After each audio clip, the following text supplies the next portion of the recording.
So how to remember the formula?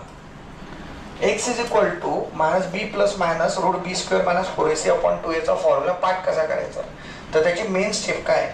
Main step आहे तुम्ही आधी b स्क्वेअर मायनस 4ac हे लक्षात घ्यायचं, त्याला स्क्वेअर रूट मध्ये टाकायचं आणि याचं आन्सर हे प्लस आणि मायनस दोन याच्यात येतं आणि बाकी काय आहे मग मायनस b अपॉन 2a आणि हे आलं x.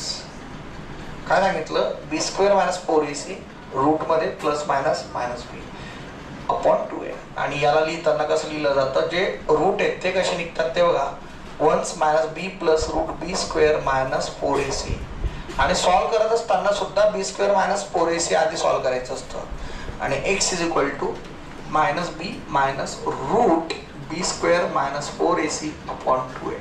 सो हे आलं 1 नंबर, हे आलं 2 नंबर आणि ऑटोमॅटिकली पाठ होतात. होप सो समजलं. समजलं का? नक्की.